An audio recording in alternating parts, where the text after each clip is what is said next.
So friends, welcome to this next in the series for the Centenary of the Australian Bahai community. And I'd like to ask Kati if she could start with a prayer. Light and glory, greeting and praise be upon the hands of his cause, through whom the light of fortitude had shone forth, and the truth hath been established, that the authority to choose rests with God, the powerful, the mighty, the unconstrained, through whom the ocean of bounty hath surged, and the fragrance of the gracious favours of God, the Lord of mankind, hath been diffused. We beseech him, exalted is he, to shield them through the power of his hosts, to protect them through the potency of his dominion, and to aid them through his indomitable strength, which prevaileth over all created things. Sovereignty is God's, the creator of the heavens and the Lord of the kingdom of names.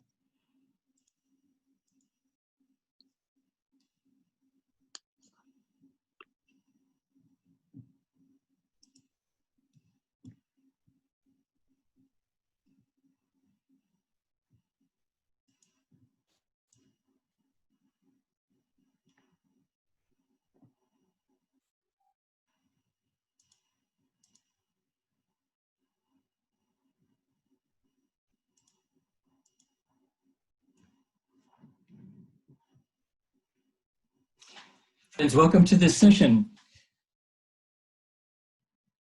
This is the fourth in the series, and you'll see that the series continues after this evening. June Perkins will speak next week. That session won't be recorded at June's request. She prefers that it just be live. And then there will be a number of sessions on method, about archives, and about how to use online tools. And that will take us through July for those who are interested. And then we start with a very exciting series, which will look at the Bahai communities in each state. And as you see, we've been doing a bit of homework during the week, and we have a number of hosts now arranged for each state. And so those evenings we'll look in more detail at the Bahai communities in each Australian state. And then you'll see to the right, there will be another series which will be on Australian pioneers. David and Sue Podger are the first to put their hand up for that, and we'll fill that series in. So it's going to be very, very exciting. So let's get to the start of our session tonight. We're looking at Hand of the Cause of God, Collis Featherstone.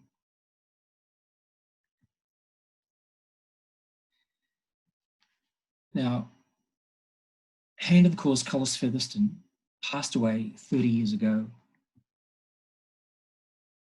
As this is the centenary year, I wanted to ensure that we paid tribute to him in this series. And so a special welcome tonight to not only to everybody who's watching in Australia and around the world, but those who knew Mr. Featherstone and those members of his family who have come onto the session tonight. I hope that we can hear from you later. I also wanted to make sure that we spend a session looking at the life and legacy of Collis Featherstone, because I can honestly say he's somebody that I think of every day. His impact on my own life, and I have no doubt impact on the lives of all who met him and many who are in this session tonight. I've divided the session into 4 periods of his life, and as you see here, from his birth in 1913 up to 1944 when he becomes a Bahai. That's his childhood and upbringing, his marriage and family, and his education, his occupation, and then becoming a Bahai in South Australia. and then the action begins. The period from 1944 until he is elevated to the rank of Hand of the Cause by Shoghi Effendi in 1957. That is a very dynamic period in his life, in the life of his family. The formation of an assembly in Woodville, his election to the National Spiritual Assembly, the Baha'is of Australia and New Zealand, his appointment as an auxiliary board member, and then the momentous World Crusade years starting 1953. And of course, 1957, he is appointed a Hand of the Cause by Shoghi Effendi in the third contingent, the third and final contingent appointed. That era as a Hand of the Cause lasted, I think, 33 years, 36 years. We'll get to the detail of this as we go through. But as of 1963, when the Universal House of Justice was established, the responsibilities of the Hands of the Cause changed. They were no longer the custodians of the faith. That was now in the care of the Universal House of Justice. And Mr. Featherstone, like other Hands of the Cause, was freed up for global service. And at the same time, his Australian service to the community continued. So there are 4 periods in his life. There are a number of online presentations, a couple by Mariette, who's with us tonight online. Mariette's done some wonderful presentations to the Wellmet Institute, and also there's in memoriam article by Kay and Graham Waterman. The book on Hands of the Cause by Baron Harper has a chapter on Mr. Featherstone, but of course that's mostly based on the work of Kay and Graham Waterman. And tonight, in addition to using the primary and secondary sources, I've also drawn on some of my own interviews with Mr. Featherstone from 1987. The Featherstone family has been working on a biography for many years, and we wish them well in completing that because we're so eager to read it. Let's go to the beginning, childhood and upbringing. Mr. Featherstone was born May 13th, 1913, in a little town called Corn in the state of South Australia, right in the middle. And it looks like a very exciting town. It was a fairly new town, and the reason that he was there, his father worked in the railways. He commenced as a porter with the South Australian Railways and worked up to a station manager. And as he moved through different towns working at stations, so early in life, Collis Featherstone grew up in these country towns. You know, his first name was Harold, H.C. Featherstone. He was always curious about religion, and Mariette talks about this in her presentations. He was interested in religion, but increasingly disillusioned with church doctrine. And I'll try tonight not to repeat too much of what is in Mariette's wonderful presentations or in the published accounts, so that we can leave ourselves free to try to learn some other things as well. Now, some very interesting facts here, that in terms of his education and upbringing, that although he lived in outer towns outside of Adelaide, he travelled in daily to the Adelaide High School, whether it's 30 kilometres, 50 kilometres, something like that. He came into Adelaide High School on West Terrace in the city, and we'd like to know more from the family. I think also we'd like to know more about his brothers and sisters, about his mother, about his family life, because we don't have a book yet, and he didn't speak too much about that. When he finished school, he became an office boy, in other words, working maybe in clerical work, but he studied accounting at night. And there's also some very interesting facts about Collis Featherstone early in life. Between 1932 and 36, he learned the trade of fitting and turning and die making at a large engineering firm. And just think, this is actually in the post-Depression years. He did his schooling and his first employment during the years of the Depression. And then, remarkably, he's able to establish himself as a partner in a company called F&V Pressed Metal. It specialized in die construction and design and in the mass production of metal parts.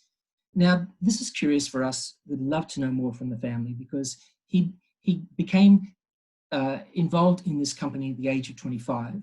And as many of you may know, he remained until retirement with the one company, eventually being the sole owner of the business. That's another story. Mariette covers it in her presentation.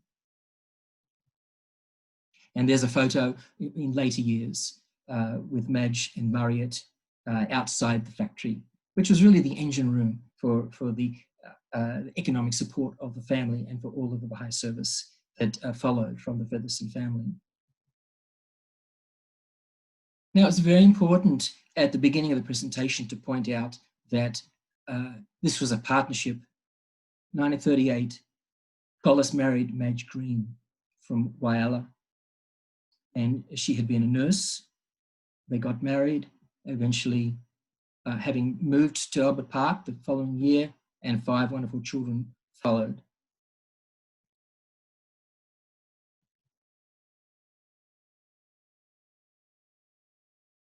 So the story of becoming a Bahai. Madge was invited to what was basically a fireside at a neighbour's house, and the speaker was Bertha Dobbins. And the year was 1944. And it's reported that Madge took a brochure home and said to Collis she'd been to a meeting, and heard about this interesting new religion. And the story is told that Collis was immediately attracted and interested and asked her if she could go back to those meetings and come back with something more substantial than a pamphlet. She came back with the Dawnbreakers. Collis was an avid reader, and he would sit late into the evening reading. They declared in December of 1944. There were only a handful of Baha'is in Adelaide at the time, and there were only 6 new Baha'is in that year. This was the war years, 1944. Australia was still at war. There were war restrictions and conditions, etc. Baha'i books were very hard to come by.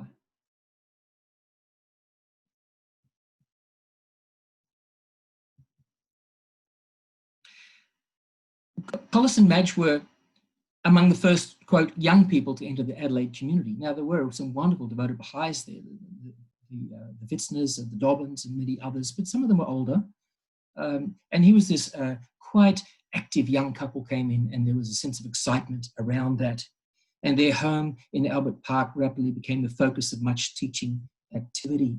I've mentioned that it was the war years, and so there were certain difficulties. Now, here's something interesting, that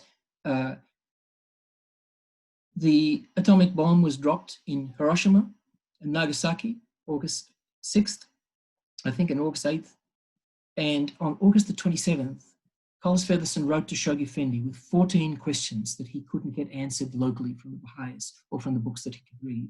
So I will talk about those just briefly because it really shows the level of intensity of this young man who had become a Baha'i and who was so eager to learn.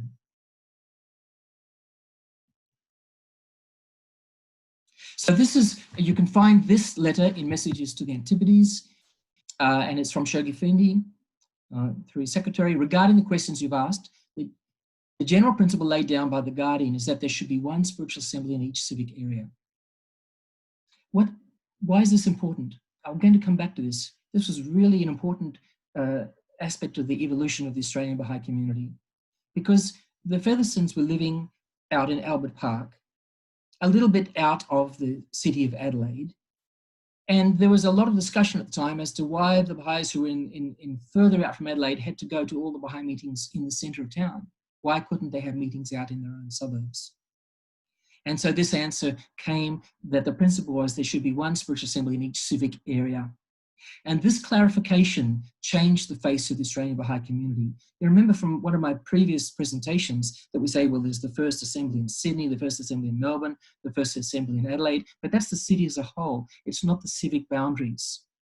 And it was this realization in the late 1940s that the time had come to allow the smaller communities in the civic areas each to become a local spiritual assembly when they had sufficient numbers. So that the rest of that paragraph there explains how this was the case in the United States, in New York, because there was only one city, it only had one assembly, etc. But it was up to the National Assembly to decide that for Australia, how to work it. And then there are these other questions. We don't have the question, but we have the answer. Number one, the Maxwell notes have the same status as other Pilgrim notes. They are a value, but not the verbatim report of the Guardian's words. So he was reading Pilgrim's notes. In God Passes By, you'll find references to Son of the Wolf. So he's asking, who's the Son of the Wolf? What's the story? He was asking other questions about scripture, about the seventh angel. What does Abdu'l-Baha say? Look for answer questions. He's reading Chosen Highway, and he's asking, what's the status? And Shoghi says, it's a very interesting book, but some of the statements must be taken as hearsay only. Well, 5 and 6, we don't have that until we get the letter in its original. And again, we've got Keith Ransom Kaler's statements. What is the truth of those? And the Guardian says, well, they're hearsay, they're just Pilgrim notes. And you can see all the other questions that are answered there. Number 9, could Adelaide Assembly keep a record of the names of contributors and the sums received? All these type of administrative questions. Could you get ringstones? Where could you get Baha'i ringstones? What does the Baha'i teaching say about atomic bombs? And the answer was many references to the powers latent within the universe. There's obviously included atomic force. So 14 questions there. And so these 14 questions, when you look at them, Collis Featherstone is asking about Baha'i administration, Baha'i history, scripture, comparative religion, about questions about Christianity and Islam, about Baha'i practice and the wearing of ringstones, and then about world events. What's happening in the world? How are we at the major calamity with the dropping of the bomb? What is the future? So this really showed Shoghi Effendi what a dynamic mind that he had in this new believer.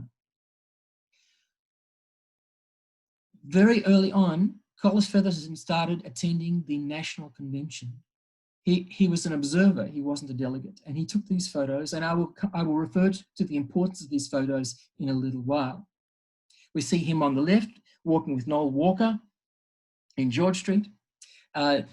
These are taken from an album in the archive, and it was hard to get the album straight, so you can't see the center one properly. But my point is to note the way in which Collis Featherstone came to these early conventions as an observer and relished the opportunity to meet the other members of the community. So we get to this story of the formation of the assembly. Now, Bertha Dobbins had been writing to the Featherstones, urging them to form a group. And Bertha wrote to the National Assembly on behalf of the Baha'is at Port Adelaide in 1946 to say, would they hold their own feasts? There were 6 Baha'is in the area, and as I said, they preferred to have their own feasts rather than travelling in. The NSA was a bit slow to take up this, this idea, but I have seen in the archives a very direct letter from Collis Featherstone pointing out that this was the principle overseas, and maybe it would be good to start it in Australia as well. And this, of course, happened so that in as part of the 6-year plan, I'm just pressing my button and it's not coming down. We'll just wait for it. There we go. So Australia had entered a 6-year plan of action with very specific goals for formation of new assemblies and reaching out to new areas. And Woodville Assembly was established in 1948. It was quite an event. 130 guests were invited, including most members of the National Assembly, and Clara Dunn. Nearly all the Baha'is in Adelaide attended a dinner. It was reported in the local paper. The success was not Mr. Featherstone's alone, but here with so many other accomplishments later on, it was his spirit of action was probably the factor that transformed the potential for success into a real achievement.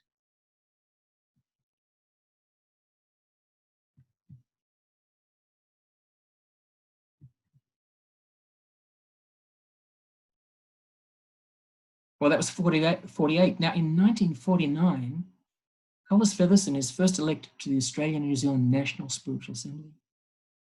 And so his local activities in teaching the faith in Adelaide and administration on the Woodville Assembly was expanded through responsibilities at a national level. And here are the other members of the Assembly serving with him.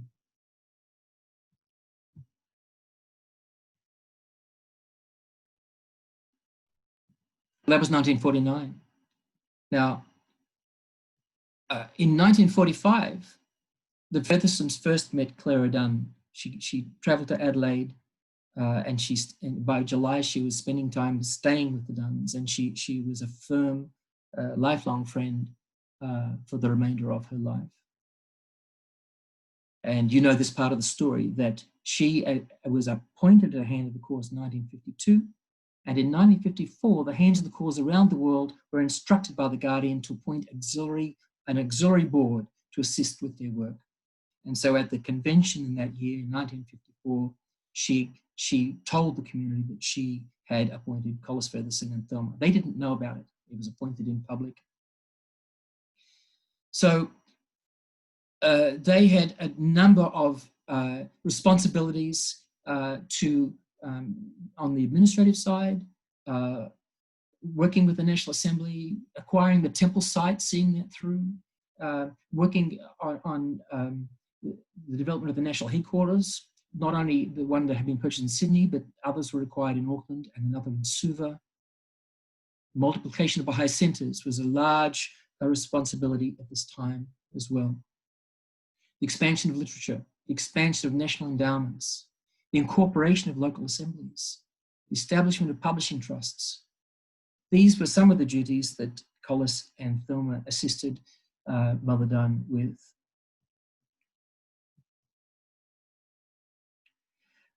I've included here just a back page of one of the reports that Mr. Featherstone wrote to Clara Dunn. This was a multi-page report, and he wrote them, I think, every quarter or year.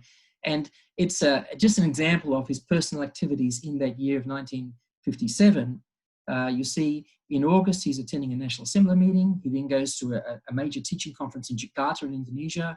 Then he goes back and speaks at a public meeting in Adelaide. Then he visits Melbourne, back to Port Adelaide. Then with Clara Dunn, assisting with a trip with Clara to Adelaide, and so on. And then every year going to Yerambul, taking the whole family in late December and being there for the summer school and being part of that. On the way home, because they had a caravan, and they would stop and see country Baha'is. They would go and see Effie Baker and others. And this was a typical itinerary. He says at the bottom, regular fortnightly firesides have been held in our home, as well as attendance at fortnightly Asian teaching community meetings, which I'll talk about later. And then he acknowledges Majkut's cooperation and assistance in this. Now this starts to give an inkling of the pace at which this remarkable family lived their Baha'i service.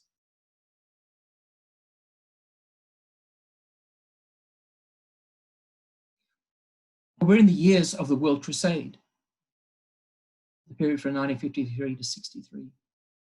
And when I did speak to Mr. Featherstone in 1987, he gave me a number of small stories, and I'll just mention one.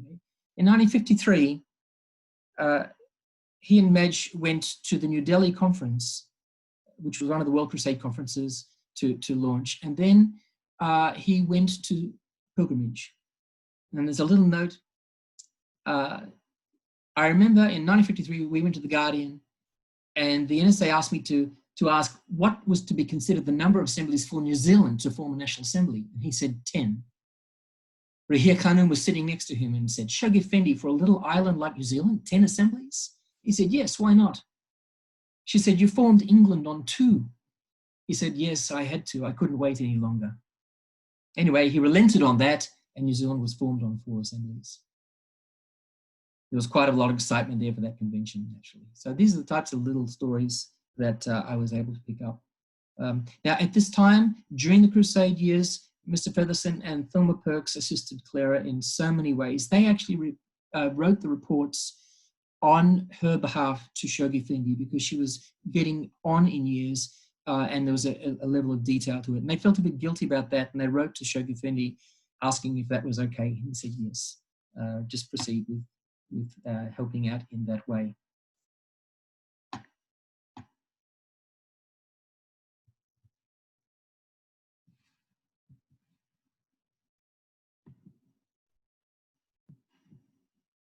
If there's a pause here, it means I'm pressing my button, but the PowerPoint's just a bit slow to respond.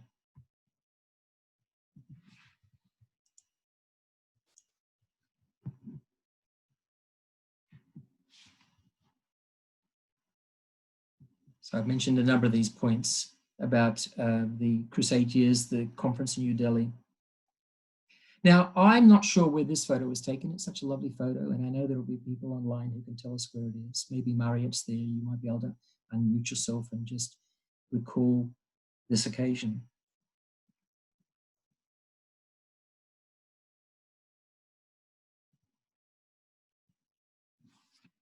If not now, we can do that later. But I thought it was a lovely colorized photo. Peter Khan on the right.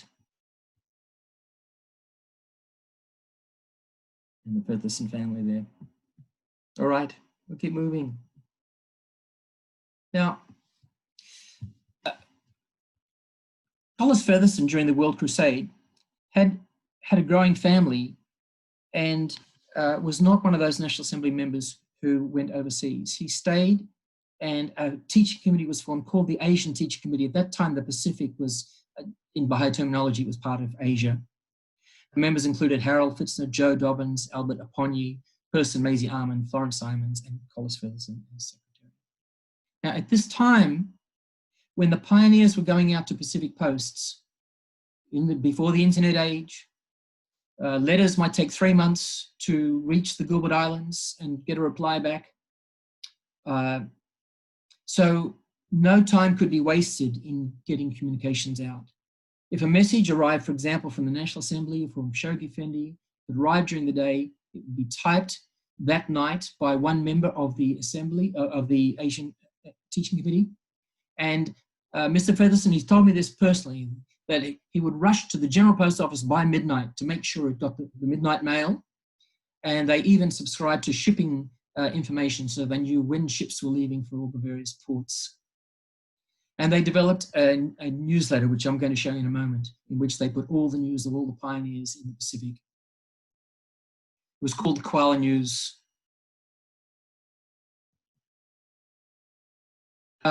In the World Crusade, Collis started to travel for the first time out of Australia. And here's just I mean, we know that the conditions at that time in the 50s were quite exceptional. And he told me this one little story when he went to New Ireland, where some of the early Papua New Guinea Baha'is were. He said, each time I arrived in Kavieng, I went to the district officer to say hello. And he'd say, if you hear of a white man meeting with the Baha'is, you'll know it's me. It's all okay. And that was with his style. He said he did that each time. He thought it was a bit of wisdom in doing that because there was a bit of opposition to the faith. Not only back in the 50s, but he told me this in the 80s. And he said in 1987 in Milne Bay, there was still difficulties for those who became Baha'is. There's another story that I had recorded when he was in the Gilbert Islands, a small island called South Tabatua. And he was staying in a Baha'i center on a mat of rough cement. At another time on North Tabatua, he slept on coral. And there were some Baha'i centers with wire mattresses, rusty and dirty. And this is some of the conditions under which he traveled at that time. Well, that's not the main story, but this is some of the conditions that he first encountered at the time and encountered for many decades after. And there's another story on your page there, the 1956, again, in Papua New Guinea. He was in a utility, and then he walked 12 miles to Namatanai, and then 4 rugged hours. It took one place going over rocks. He pulled a muscle, and the Baha'is insisted that he return by canoe rather than by walking. But they also put a load of taro in, which made the canoe harder to push. And he said the following day he was very sore. Well, just a bit of travel tales. Now this really should be in color for you. But you see on the left is Koala News, the first one, number 1, May 1954. And this would be a little Roneo newsletter, and it was greatly valued throughout the Pacific region. You see the koala in the middle of the Australia at the top. And the one on the right is the final edition, number 63, May 1959. It finished because at that time, the Regional Spiritual Assembly of the South Pacific was formed with its seat in Suva. The Asian Teacher Committee had completed its responsibilities looking after the pioneers for that period from 54 to 59. This took up a lot of Mr. Featherstone's time, and really a lot of his passion and love for the community went into these Pacific communities and Pacific pioneers. Now, this newsletter, 1954. Let's just take stock. By the end of 1954, Collis and Madge had 5 children. He ran an engineering business. He was the chair of the National Spiritual Assembly. He was also an auxiliary board member, and he was secretary of the Asian Teaching Committee. And Madge was on committees as well.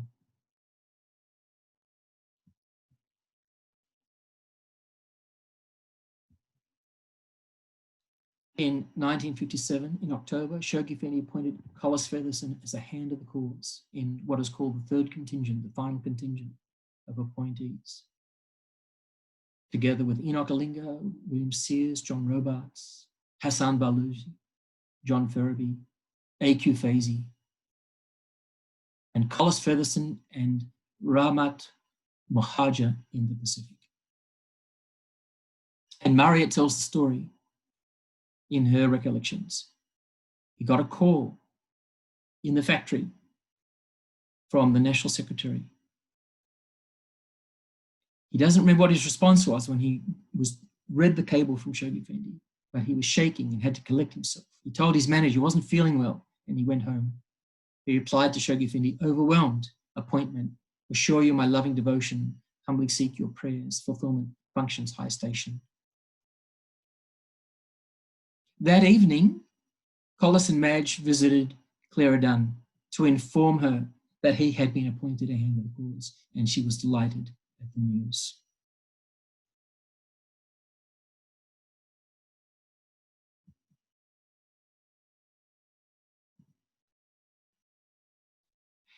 I'm just giving a small overview of Mr. Featherstone's life tonight.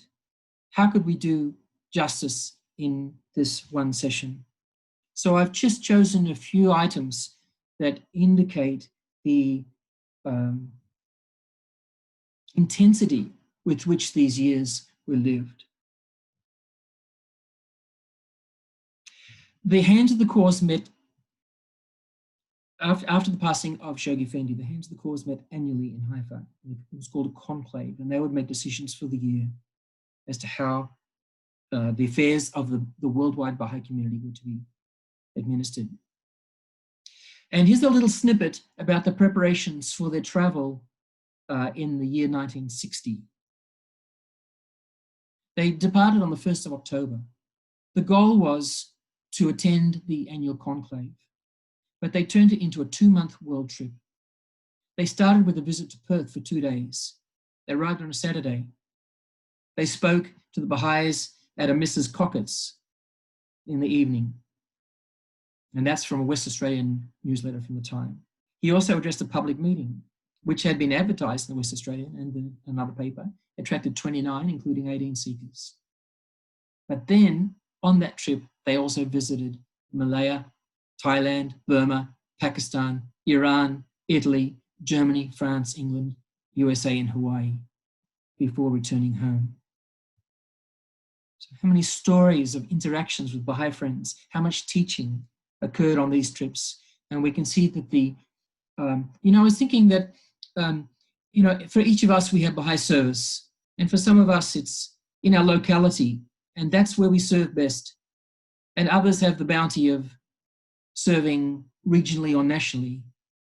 And tonight we're speaking of somebody who served globally. And he did so for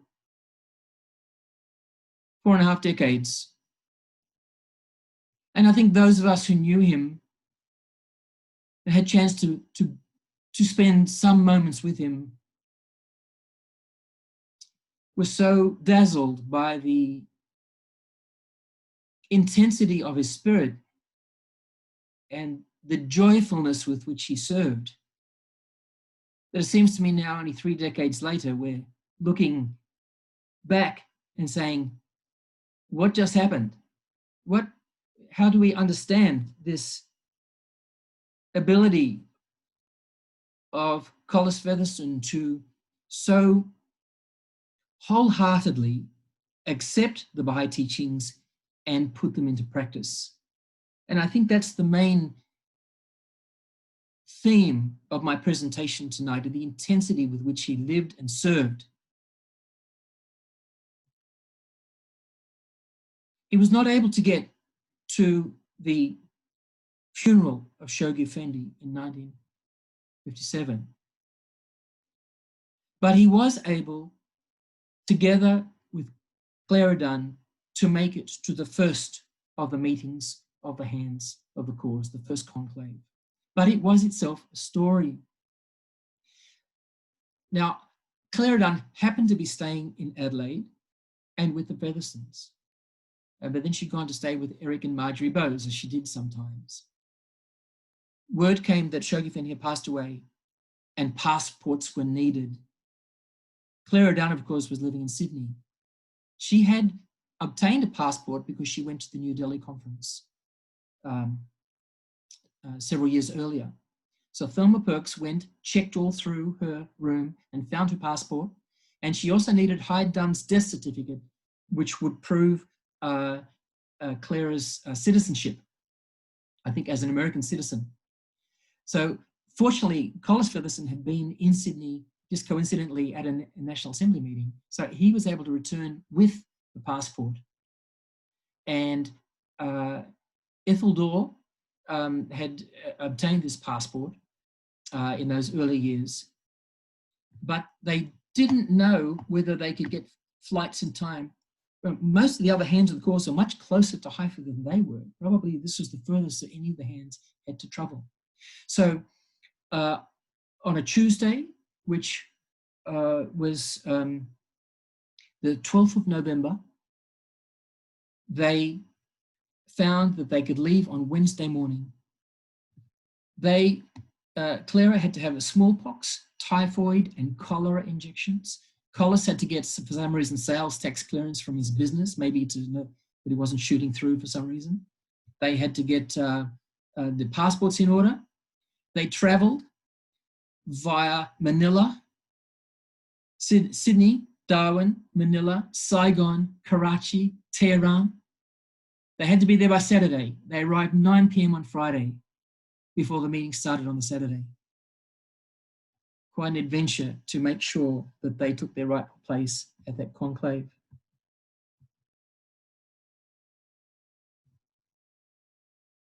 I mentioned that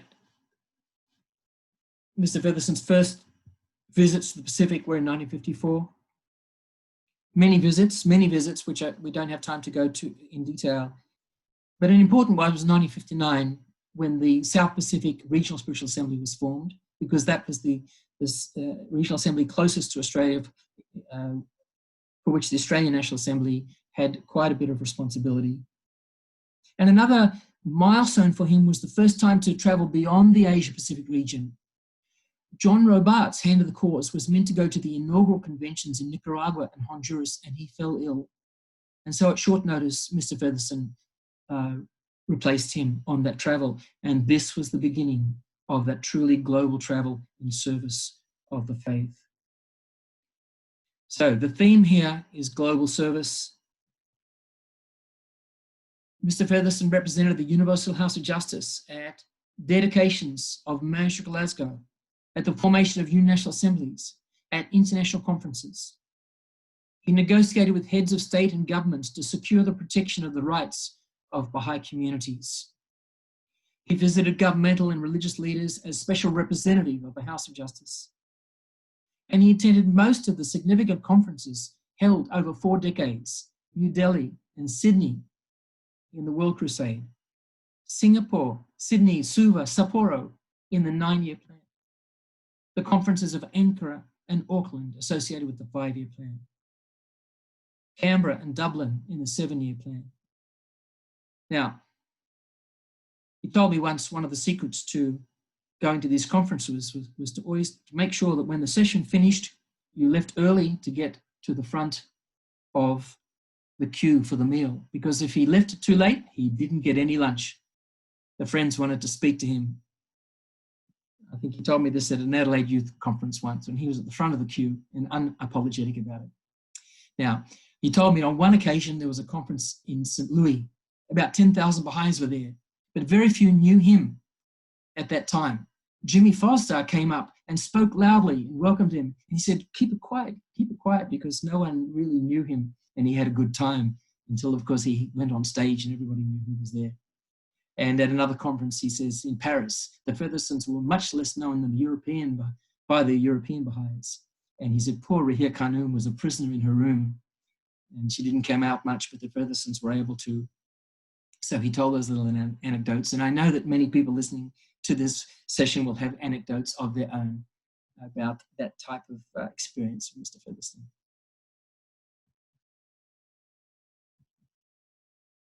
This summary information is provided in a number of places by the family who have added this up. And it's in the Baron Harper book as well, I think. They estimate that Mr. Featherstone made 66 visits to 42 countries between 1963 and 1968. And then in the next period, 1968 to 1976, he made 126 visits to 49 countries in most continents. Now, when you look at that, that's a doubling in the second period. In the second period, he's doubled the number of visits of that first period. His intensity of service increased. His family calculates that in 36 years of international travel, he made 529 visits to 108 countries. So pity the poor biographer who wants to make the full value of the interactions. This is not just travel.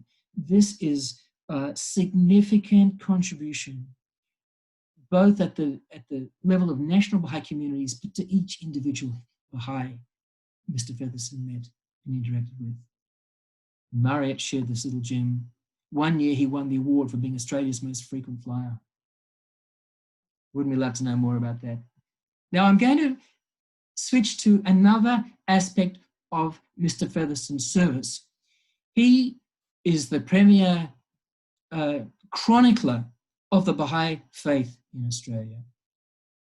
His contributions photographically and in terms of preserving documentation have been instrumental in making our archives so robust.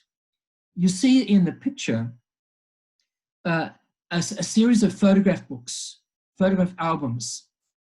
And I'm going to tell you a little bit about these because, again, this adds yet another dimension to the man that we are talking about tonight. These have recently been donated by the family to the National Archive, and I was privileged to see them last February. This is photo album 1 of 8, passed to the National Assembly by Madge Featherstone and the children in 2019. And you'll see that each book systematically goes through the photographic history of not only of the Australian Baha'i community, but of each and every one of these travels that Mr. Featherstone went on. He was an avid photographer. He loved his cameras. And I know we all go to meetings and conferences and take a few snaps, but this is how Hand of the Cause Collis Featherstone went to a convention and took snaps. This is Convention 1949. And he's obviously asked all of the friends to just stop for a moment, and he's recorded their photo, and he's come home and he's put them in these albums. And for those who are privileged to see his home office, it was stacked with photo albums and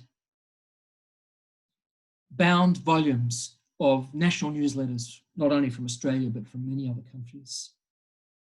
He recorded all of his travels photographically, and in documents. This is a photo taken when the annex was opened at Yarrambul. The Featherstones were keen supporters of the Yarrambul School. These are the sort of notes that you wouldn't normally see if you don't use the archives. The one on the left, 1979, Mr. Featherstone is writing to the National, sorry, I didn't mean to hit that button, we'll go up again, in the back. Writing to the National Assembly, the results of a number of inquiries to obtain the birth certificate for hand of the cause Clara Dunn.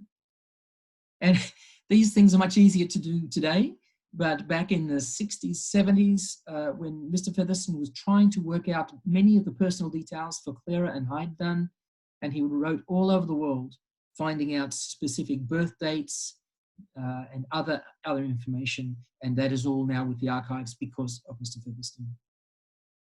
And sometimes he put an explanation with the letter. So this was a letter that referred to a token.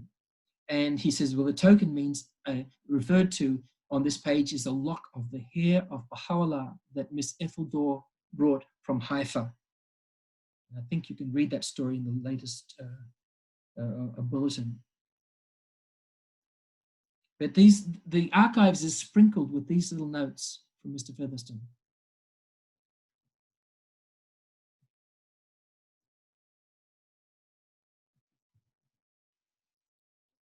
Well, that's a little bit about the photography, and there might be some more of that, but as a hand of the cause, Mr. Featherstone had the support of an auxiliary board.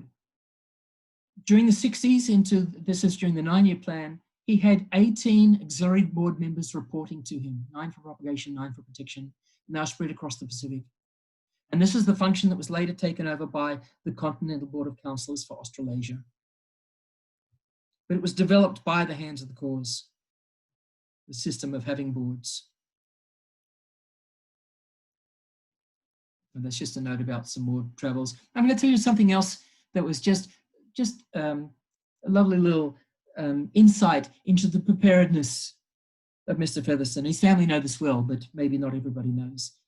Before the internet, before TV was 24 hours, and if you remember, TV used to finish at midnight, Collis Featherstone erected in his backyard a radio antenna that could get radio from around the world. And he had a world radio at his bedside. And he had a big directory so that as world affairs were unfolding, he could tune into a radio station from that country and hear what was going on. He was so methodical. You know, he towed a large caravan with a big family with him, and he'd tow it thousands of kilometres from Adelaide to Yarrambul and other places as well. And he drove a large Ford. And I once went and had a look at this large Ford and marvelled at the Ford and the caravan. And he said, yes, he did some research on what batteries the US Army used for their vehicles, and he bought 2, one for the car and one for the caravan. That's the type of thoroughness that Collis Featherstone took into his own planning and preparation, and no doubt into every aspect of his service. I've spoken just a little about his global service, but those world travels were not at the expense of Australian service. And we in Australia were privileged every now and then to have Mr. Featherstone come to our conferences or into our living rooms, socially or at large events. Each and every visit meant so much to us. In 1976, the Universal House of Justice asked Mr. Featherstone to devote all his energies. They didn't say it like that. They said they requested him to consider if he could find a way to devote all his energies to Baha'i duties. So on receiving this query from the Universal House of Justice, he sold his business and he moved to Rockhampton in North Queensland. He purchased a caravan for this trip and for subsequent trips. Now, this is a little story that they told me about that time. Now, the letter came in 1976. Madge Featherstone was visiting the National Assembly of the New Hebrides for the establishment of their NSA in 1977. That's the country of Vanuatu. Mr. Fazey was meant to go there, but it had been an earthquake in the Solomons or something happened, he couldn't land. And so she had to do that representation. Then Mr. Featherstone and Mrs. Featherstone met up in Papua New Guinea at Mariette's place, because Mariette and Hassall were then pioneering in Port Moresby. He'd been in the Philippines, she'd been in New Hebrides. They went and stayed then with one of the other daughters, Kay, with her husband Graham in Rockhampton. They told me they inspected about 20 houses and they chose the first one. And 5 weeks later, they had sold their house in Adelaide and they were in Rockhampton. Yet the South Australian Baha'is were shocked. Rob Jones organised an evening for them, one of those, "This is your life." I wonder if that was recorded. Collis drove his car and caravan, and Madge drove a car and a trailer. It took them 4 days. And so from 77 until his passing in 1990, his home was in North Queensland.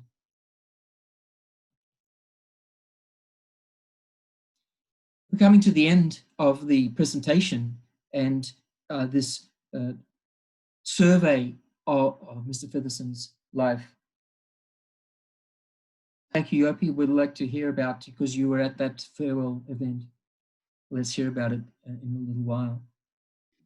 They embarked in September 1990 on another of their tours.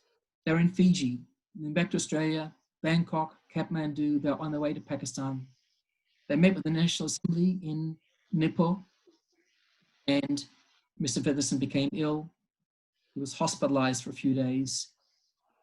He had a heart attack. He had had others a few years earlier, and he passed away. His mortal remains are in the hills outside Kathmandu.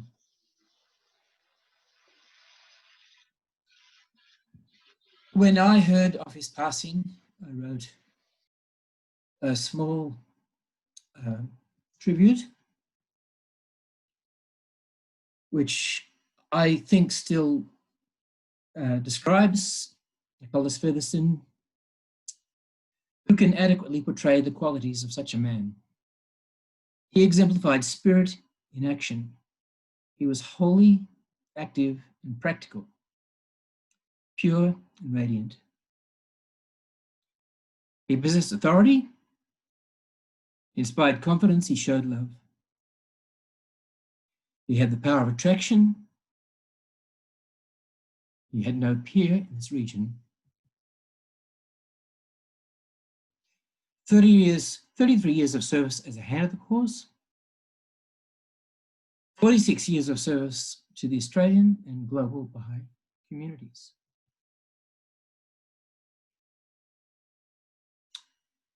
The Universal House of Justice, in their tribute,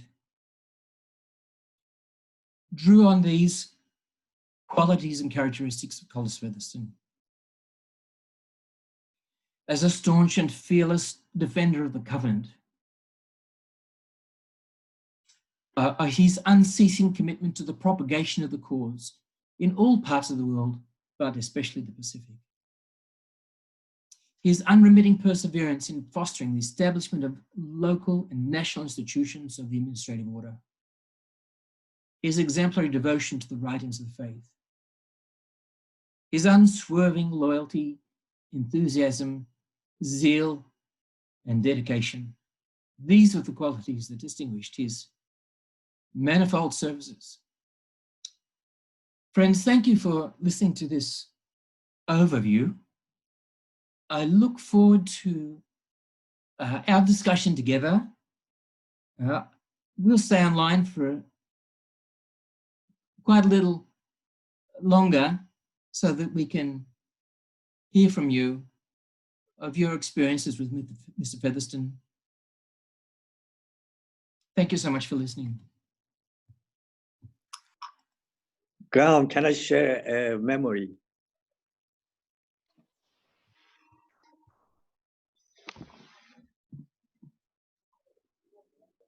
Yes, I think thank you friends for listening. I think there are so many people online that what we might do is, I might ask Hyde to come and help me with this so that we just make sure we take in order. I don't miss anybody as I might have last week. So I do want to make sure that everybody gets a chance to share. Ahmed, please go ahead. Yeah, in one occasion, Mr. and Mrs. Featherstone had come to Sydney, and they were at the temple, and I was asked to take them to a radio station that he had an interview. And this was in the morning, but the interview was in the afternoon. So I offered them for them to come to my place and stay for the lunch, and then I can take them to the interview.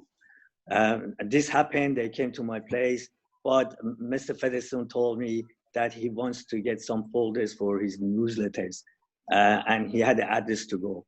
So I took him there, and he went through many catalogs and many samples to find the right folder for his newsletters. And eventually the person was frustrated, the salesperson was frustrated, but he didn't know, of course, who Mr. Featherstone is. And I explained who Mr. Featherstone is to that person. And eventually he found the right folder for his newsletters. And he purchased a number of them to take. And then I took them to the radio station for the interview. The other thing that I want to add is that picture that first you showed, I think is either for the travel of Mother Dawn to New Delhi conference or coming back.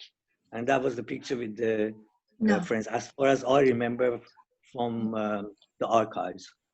Okay, thanks. It's another photo, but that's okay. But thank you for that first. I mean, the idea of he was thorough and knew what he wanted, and he had high standards for all of everything he did for the faith, and you're giving an example of that. Thank you so much.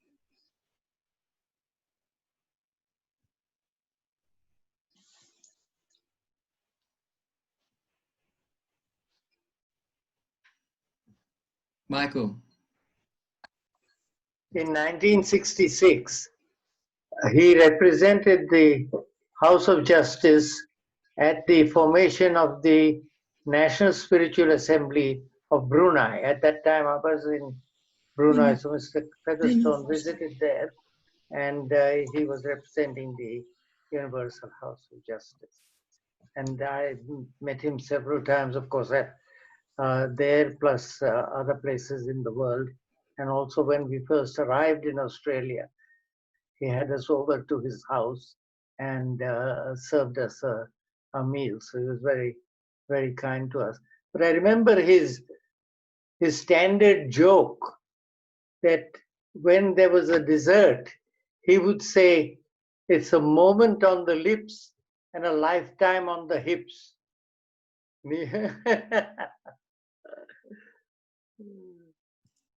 Thank you. And don't tell Madge. Thank you for that. Thank you. A couple of hands up. It's going to be Michael and then Carol.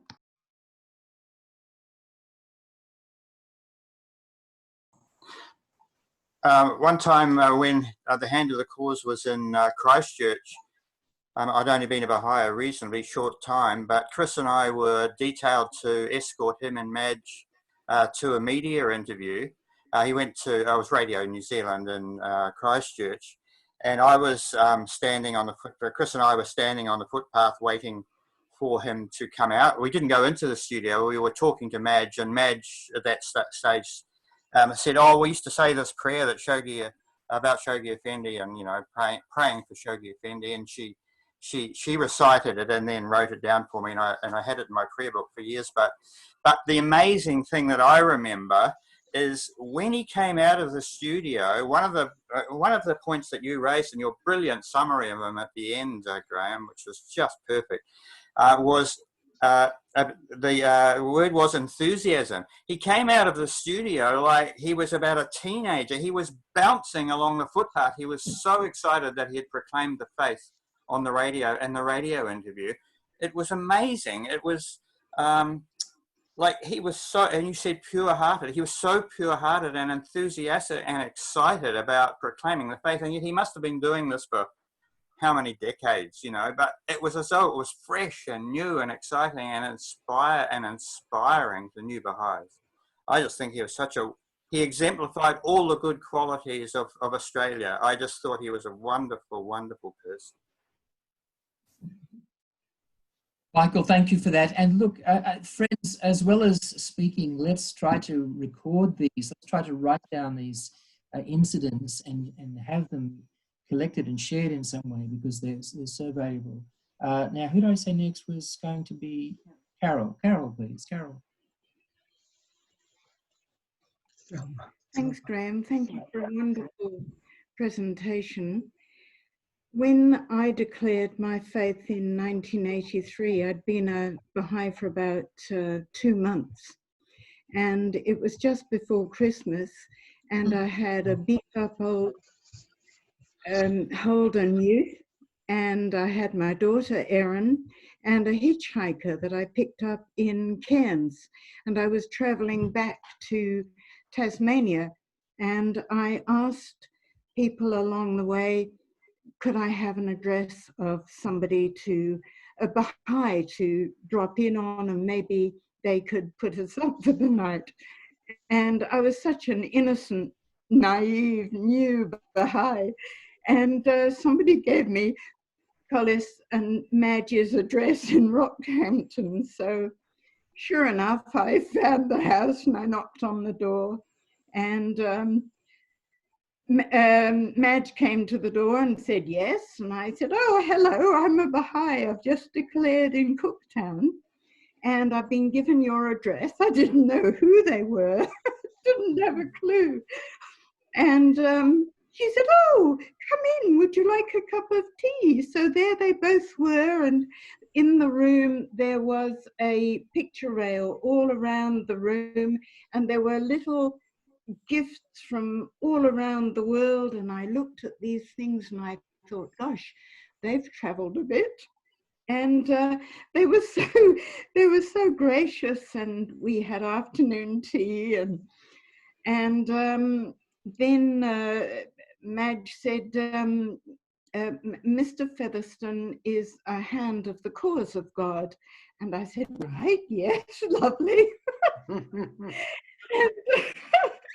it was quite embarrassing when I look back at it, but at the time, they were so welcoming and friendly, and I was so naive, and they were just charming. And we stayed for about 3 hours, and then they said, well, you'd better get on your way now.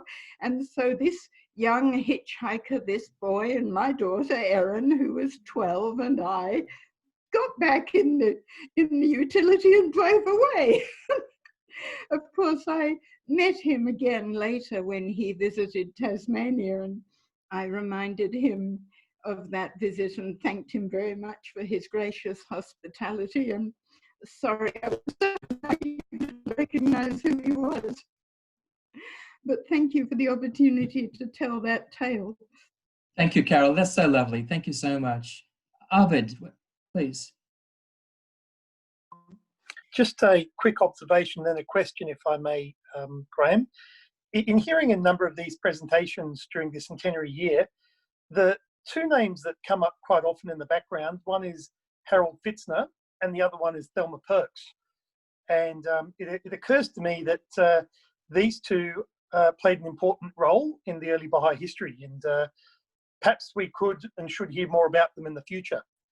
So I'll just make that as a comment, if you wish to comment further on. My question though, Graham, is in 1976, when the Universal House of Justice invited Hand of the Cause Collis Featherstone to devote his full energies to the faith, it's curious to me that he moved from Adelaide to Rockhampton. Why do you think Rockhampton was a better launching pad for that service? Thank you, Arvid, for those. First of all, you've mentioned Harold Fitzner. Of course, it's Harold and Florence Fitzner together.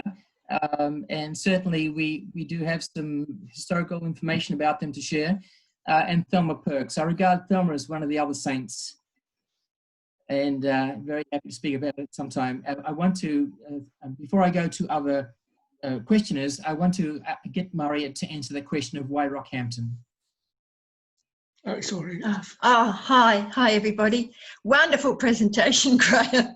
They moved to Rockhampton because Kay and Graham Waterman were there, and the local assembly needed to be formed there.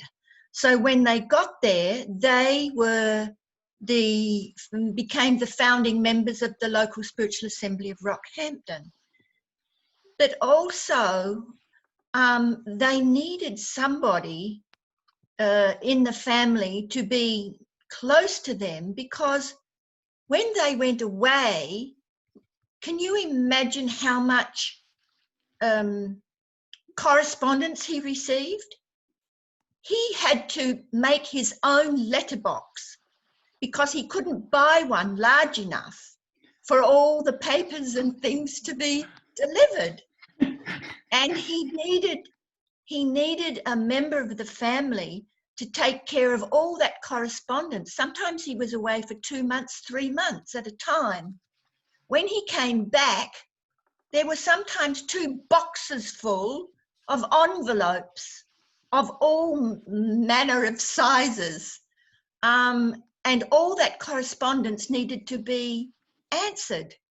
And that's what he would do whilst he was preparing his next itinerary for his next trip, because it would take him about 2 months or so to prepare an itinerary. And he would mostly be away for 2 or 3 months. And it wasn't so easy traveling in those days. And he had to get visas for here and visas for there. And all of these things took time. And so it was wonderful that Kay and Graham were there, because they held the fort for him. Yes. Thank you, Maria. Thank you for that. So I have you waiting, Eric and Thelma, and then Naya, and then Riaz. Thank you, Graham, for a fantastic presentation. My recollections, many recollections of Mr. Featherstone, but the one I wanted to mention is South Wales in the UK. We spent 3 years there in the early 80s, and we knew Mr. Featherstone was on his way to Dublin conference.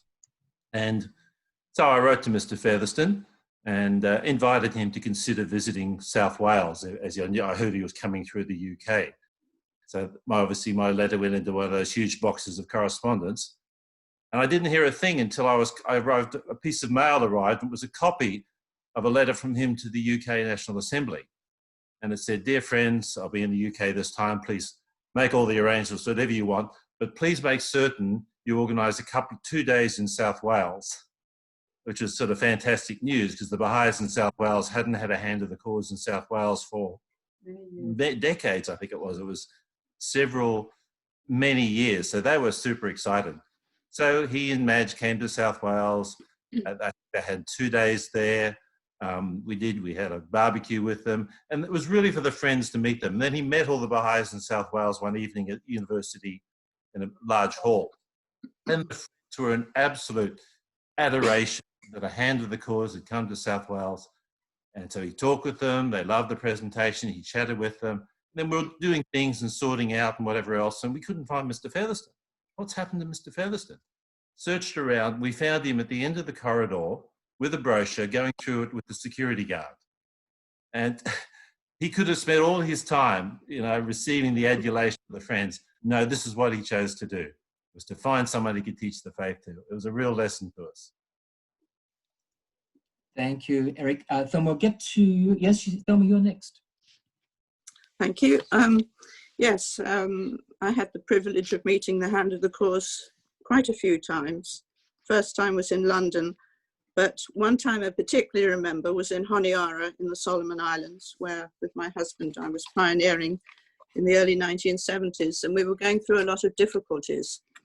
And Collis Featherstone, I was working in an office, a Japanese company, and one day there was a knock on the door, and I opened it, and there was Collis Featherstone standing there, and he said, "I've come to say some prayers with you." So I still thank you very much. So he sat down with me, and I talked a little bit about the difficulties, and he said, "Well, I'm going to teach you the prayer, the removers of difficulties." So I said, "Well, I do know that one." And he said 95 times. And then he held out his hands and he showed me how you count the 3 lines on the thumb and the 4 lines on each of the fingers. And you do that 5 times and you've said your 95 removers of difficulties. That was the Solomon Islands. A few years later, we were living in Kathmandu. We were pioneers there. I think it was 1982. And we had the great privilege and bounty of hosting Madge and Collis Featherstone for a week. They actually stayed in our house. And I remember the breakfast times. It was, a huge time of merriment because he used to have the most incredible jokes. Very, very funny. And we would be roaring with laughter sitting around our breakfast table. Well, after a week, we took Madge and Collis to the airport. We said goodbye to them. We got back home and we were very, very upset. We were crying. We were lying on the bed crying because we'd had such a wonderful time. And our son then, Simon, who was about 9 years old, he said, "Why are you so upset?" I said, "Well, we've had Mr. and Mrs. Featherstone staying with us. They've just gone and we're really upset. We miss them." So Simon said, "Okay." He said, "I'll say a prayer for you." So he opened the prayer book and the prayer he read, because we were so sad, he said was for the departed, because the Featherstones had just left our home. And I always think a little bit ironic because just several years later, Collis Featherstone did depart this life in Kathmandu. They were very special and we're still very special friends with Mariette and Hossam Leon. Thank you for that, Thelma. Thank you. That's a wonderful remembrance. Naya, are you there, Naya? I'm here. Firstly, thank you so much, Graham. That was amazing presentation. Really wonderful. Thank you for that. I just wanted to share with you that Nasra and I, we went to New Zealand as a young pioneers from Iran in late 70s. And in early 80s, Matt and Mr. Featherstone, they came to Christchurch. I think maybe it was the same time that Michael was giving his story as well. So Nasra and I, we were so excited that we are actually meeting a hand of the cause and we can see him in person and all that. And we decided to invite them to come for lunch to our place. We had a small flat in Barbados Street. Those of you that are from New Zealand, you know where it is. And so we invited them to come, but I was really nervous that, oh my God, it's a hand of the cause and his wife are coming to our house for lunch. What can we cook? How we can clean the house? So I was really nervous. And so maybe we shouldn't have invited them. And then they arrived. And when they arrived from getting to our flat, they started, Mr. Featherstone saying, "Wow, such a beautiful fragrance of Persian food coming, so beautiful." And he said that, "Oh, last night I was thinking that I'm coming to your place for eating some tadig." Those of friends that they know about Persian food, they know what I mean by tadig, is the bottom of the rice that is crunchy.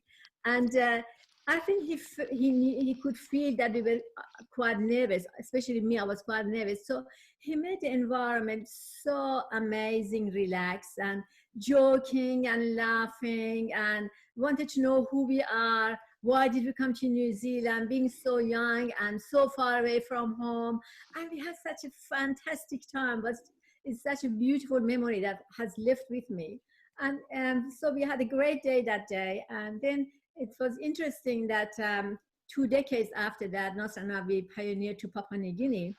And the place that we find to rent and stay there, then a day later, we realized that it was 2 minutes away from Mariette and Hussein.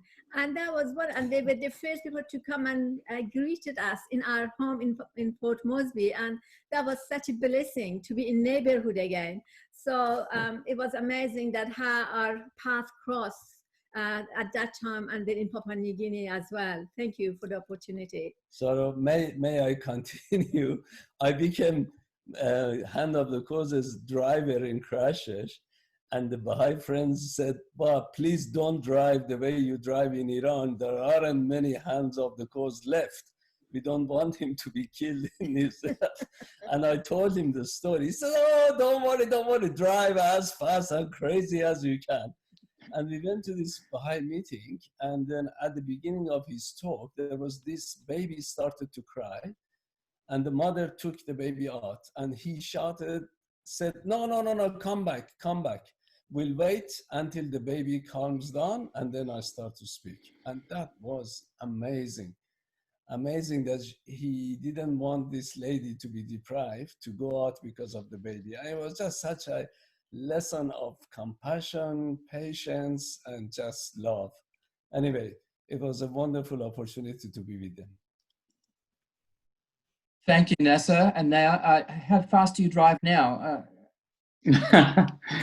He has changed. I have slowed down immensely. I just had an accident 2 weeks ago. So sorry. Friends, we are really lucky tonight to have some of the grandchildren of Mr. Featherstone with us online. And I'd like them to share their stories. So Riaz, welcome. I'd like to hear from you. I just wanted to share some perspective of, I call him Grandpa. So when Grammy and Grandpa came to visit, my mother is Joan Featherstone, just so you know the connection. So when Grammy and Grandpa was coming to visit, we'll know because we'll get the silver out. Mom will pull out all the silverware and we'll start polishing the silver a week before Grammy comes. The house has to be prim and proper and everything was perfect to welcome our dear guests. And the Grandpa was a very loving person. He was the best granddad you could ever have. When he came, he'll put me on his shoulders and he'll walk. He must have been 60 plus. He'll walk maybe 15, 20 minutes to the shops with all of us in tow. And he'll get us ice cream. And then he'll say, shh, don't tell Grammy. Because he was diabetic and he wasn't supposed to eat the ice cream. So he said, shh, don't tell Grammy. The other one, his favorite thing he used to say was a moment on the lips, a lifetime on the hips. That was one of his favorite jokes. One day I remember in particular, we had a Jehovah Witness come knocking on the door. And boy, he didn't know what he was in for that day. When he came in, his Grandpa said, come, sit down. So they sat down. And the Jehovah Witness started talking and talking and talking. And then he was quiet. And then he started, then the verses of the Bible came forth and the quotations came forth. And the Jehovah Witness said, whoa. He met his match that day. He was dumbfounded. Whatever he could throw back and the quote came. And one thing profound about Granddad is his memory and the way he could quote the writings. He could tell you which line, which verse, which page number, and his memory was phenomenal. That's one thing I remember. That day, that Jehovah Witness and him speaking, that was a moment the penny drops. That is how we should learn the writings, study the writings, quote the writings, and be able to teach the faith. Another one, which is quite famous in Malaysia, is his booming voice. In Malaysia, we didn't have microphones that day. He didn't need a microphone. He could speak to a crowd of 500-600 people, and his voice would carry across the summer school. And his voice was, it was powerful. And he could, just his voice moved people's hearts. So that was the few small things that I could remember that I'd like to say. Thank you. Riaz, thank you for that, because I didn't mention the voice, and it's so much in my mind as well. The confidence of the voice, the certitude in the voice, the joyfulness in the voice that still stays with us. So thank you for recalling that. That's a wonderful story. I just wonder whether, I don't want to put anybody on the spot, but Kim, you're there, and Fei Li, if you've got anything to share, you're there, and we'd love to hear from you. Go ahead, go ahead, go ahead. Hi. Yes, Fei Li here. This is my daughter Kaylee. I was only 8, unfortunately, when my grandfather passed away, but I do remember him very fondly, that he was a funny and affectionate grandfather, and I just remember always enjoying his visits. They were always precious. So probably a lot more of you have many more stories than I have. No, that's wonderful. I mean, everybody has these different memories from where we stand, whether it's in the family or just as a friend of the Bahai community. So thank you, Fei Li, for that. And I think John Hanley wanted to say something. John yes, Hanley, could I just share something with you? You know, my first meeting with Collis was when I was a boy, of about 11 years old. And this would have been in between maybe 1950 and 1954, when he used to travel from Adelaide to Sydney to National Assembly meetings. He often used to have to go back to Adelaide through Melbourne. And he would call our house in Melbourne and say, "Oh, I'm at the airport. I'll be here for an hour and a half or 2 hours before my flight to Adelaide." And so there was a mad dash for everybody to get in the car and get other members of the family and Baha'is, and we'd all go to Essendon Airport and sit and spend time with Collis. And he'd share a lot of news about the Baha'i community. That was one thing that always stays with me. But one of the other things about Collis that was very important to the Australian Baha'i community was when Shoghi Effendi passed away, and Collis and Mother Dunn went to the conclave in Haifa. When he came back to Australia, he visited every capital city in the country and met with as many Baha'is personally as he could to share with them what the future held for the Baha'i community. Because you have to realize that at that time when Shoghi Effendi passed away, there was a lot of concern within the Baha'i community of what the future held. There was no guardian. And just to show you how the community has grown in those years, at that meeting in Melbourne, there was 13 Baha'is. There was one Baha'i in Victoria who wasn't able to attend that meeting. So the Baha'i community has grown greatly from there. But I have very fond memories of Collis. And thank you for your presentation too, Graham. It was great. John, thank you for that recollection. That's just marvelous. Kim, I just want to check whether you want to say anything. Sure, thanks, Graham. Sure thing. Maybe just 3 quick memories as such. Yeah, Graham, firstly, thank you so much for your presentation. It was lovely. Look, I think one of the most vivid things I remember about Grandpa is just how loving and affectionate he was with all his grandchildren. I guess he had an amazing love for children. He was always tickling us and playing with us, specifically with my little sister Fayley, always laughing and playing with us, and always coming down to our level to make us feel, part of the family and loved by him. Another just memory that I've always had of him, when we did see him, whether it was in Sydney or in Papua New Guinea in the Baha'i community, I just remember how much he was able to capture everyone's attention, no matter where he was, whether he was in the lounge room with us as a family, all eyes were on him. He would light up the room, light up everywhere that he was. When he would give a presentation at the Baha'i Centre in Port Moresby, the Baha'is were just enraptured by his presence, and I very much remember feeling that at a very strong level, even just as a child. And just the third thing I wanted to say was, Graham, you showed at the beginning of your presentation just the note that he really thanked his wife, Madge, for giving him the opportunity to serve as he could, and acknowledge that without, her devotion to the family, he wasn't in a position to offer that kind of service. I find that quite remarkable for, a man to acknowledge his wife in the 40s or 50s. And I do remember when he was up on stage, quite often he would quote, the exact line from the Baha'i book, or a statement from a Baha'i piece of writing. And I always remember Grandma or Madge correcting him and saying, "No, Collis, no, that wasn't page 154, it's page 155. So, behind every great man is a great woman, and I know that Madge supported him immensely through all his struggles. Kim, thanks so much. Those points were in my mind, and I'm so glad you made them. Both of those points you've made. Mei Ling, it's lovely to see you online. Have you got anything to share with us?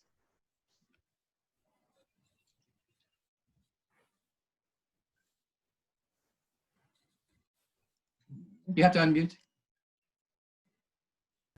There we go. Hello. This has been such an enjoyable presentation. Thank you. I just have one story I'd like to share.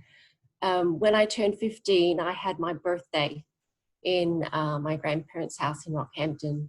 And in my birthday card was a pen and a declaration card. So the family were there, all my family, and Grammy and Grandpa were there with the cake. I blew out the candles and signed the card. It was a very, very joyous day. And then I was very fortunate to be able to travel with the two of them to Perth for a national youth conference.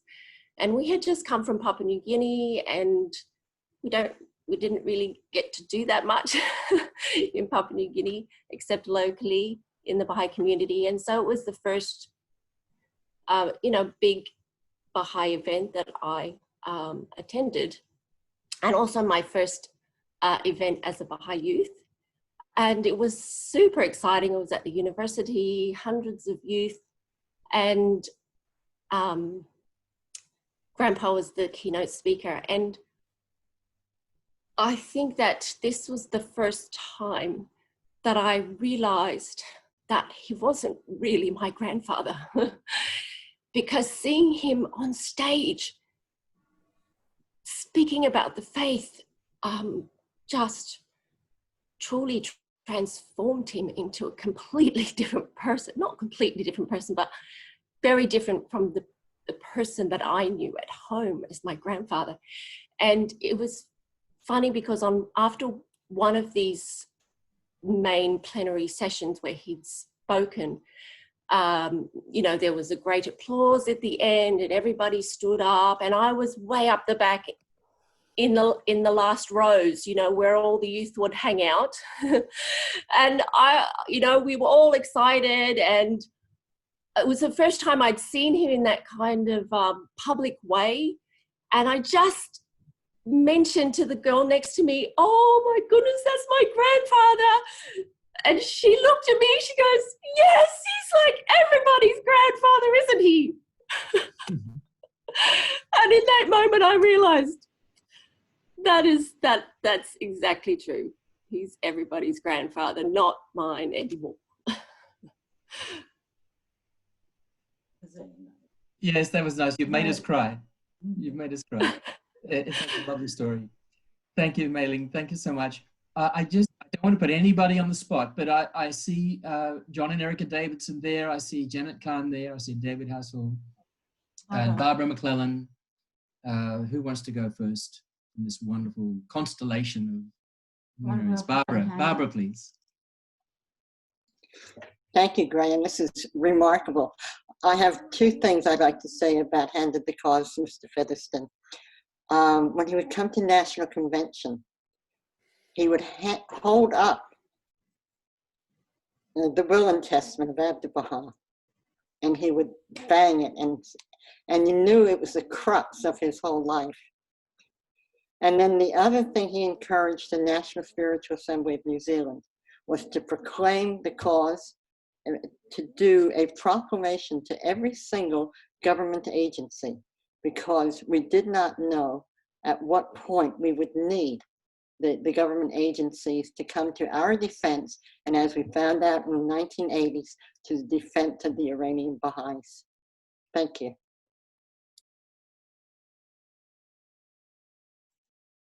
Thank you, Barbara. I think John and I have a little bit to contribute, so John will go first. Please, go ahead. Just one little story. I think it was 1967, the National Spiritual Assembly was getting ready for the anniversary of the proclamation of Baha'u'llah to the kings and rulers. And at that stage, Collis Featherstone, as a hand of the cause, was consulting and guiding the National Spiritual Assembly, and we weren't sure how to approach the whole topic of proclamation. And Collis arrived at the National Spiritual Assembly meeting with a pamphlet which he had produced, in which he had portraits of all of the kings and rulers to whom Baha'u'llah had proclaimed, and short excerpts from each tablet to each of the kings and rulers. And he had already laid it out as a pamphlet which could be mass-produced and distributed as one of the foundation documents for the proclamation. And I think this shows the thoughtfulness and thoroughness with which he undertook his work. Yes, I just wanted to mention a couple of things. Riaz mentioned about how his grandfather in the with the Jehovah's Witness was that he was able to quote so much from the writings, and we all will remember how Mr. Featherstone was able to do this so effectively. And I remember as a youth that him saying to us that the only thing that we can take to the next world is our memory of the writings. And that has always stayed with me. Though I don't have as many of the writings from memory as I would like, but I do vividly remember him saying that. And I also have just a very sort of personal thing to both Collis and Madge, because they were very good friends with my parents, Joe and Lorna Salter, and I think that despite the fact that my dad was, shall we say, quite a character, but I think that Collis was very fond of Dad and Mum, and my parents had commissioned a beautiful tapestry needlework picture of the house of worship surrounded by the native flowers of that Hawkesbury area. And I think one time when the Featherstones were staying with my parents in Devonport, my father talked about giving this to the National Assembly. It is a really lovely work, and something that that took many hours to do, done by a lady in Cooma. So and anyway, Collis said to Dad, "You have Baha'i children?" So he said, yes. He said, "Well," he said, "the National Assembly has many treasures, and they are not able to display them all. I think that you should keep that and give that to one of your children." And that is now hanging on my living room wall. So I've just got this little personal thing to be grateful for. So and whenever I look at that, I actually think of Collis and Madge. Yes. Thank you, Erica. And I've got a soft spot for your father as well. He was a great man. Hassan. No, thanks, Graham. I think I'll leave it to my good wife to say something about her dad. No, you should say. The Collis was a very down-to-earth person. He didn't have any airs about him. He was really a very dinky-die Australian, if I may say so. He was full of jokes. I had a lot of happy times with him. I remember when I first married Mariette, I was a bit concerned about how to address the hand, because it's one thing to marry an Australian woman, but it's another to marry into a family whose father was the hand of the course.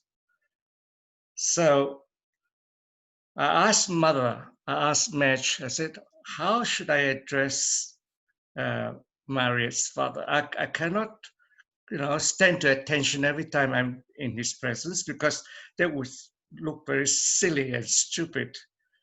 So she said to me, just call him Dad, like everyone else in the family calls him Dad. So I did just the right thing, and we broke the ice, and there was no problem thereafter. So for all the years that I've been with the family, he's always been Dad to me. Thanks, Hassan. That's great. Do you want to say something?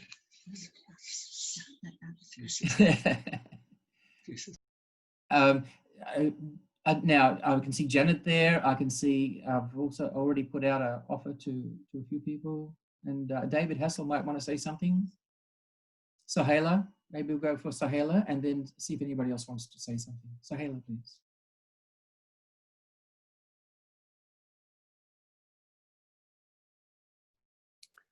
That was quick. I thought I'll be in a queue. Aloha, everyone.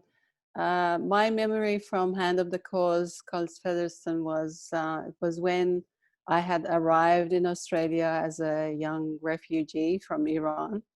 And there was a Bahai youth conference in Melbourne in La Trobe University. And Mr. Featherstone was the keynote speaker for that conference. And I never forget that as I entered the venue, the youth were scattered around the hall. They were sitting in groups, and there were lots of chairs. There were a lot more chairs than the youth actually who had attended. And then there was a big picture of the greatest name, Ya Baha'u'llah. And it looked like that the organizers had brought this, frame, but they didn't. They couldn't find a place to, to put this ornament for the decoration of the stage. So they had put it in front of the stage, just under the microphone. And as he entered, I remember, like as a young Persian person who had come, I found it very strange because as we grew up, like the pictures and the signs that were related to the faith were repeated with a lot, were referred to with a lot of respect. And then I thought maybe that's an Australian thing. And then when as soon as Mr. Featherstone came inside, he wasn't very happy. He looked very serious and rather upset, and he sort of scolded everyone present there that this name should not be here, it should be up there. And like within 10 minutes later, they found a way to put this frame in the highest position of that entire hall. And then he talked about the station of Baha'u'llah as a manifestation of God, and how we should look up, look at his revelation and his mission with a lot of love and respect. And if we don't do that, how would we expect others to do it? And then I felt nice inside that this wasn't a Persian thing after all. It was something that we were supposed to do anyways. And every time, it's quite honest, like every time there's a picture frame of Ya Baha'u'llah, I remember his face. And I had never had any, personal interaction with him, but I felt very close, spiritually very close to him.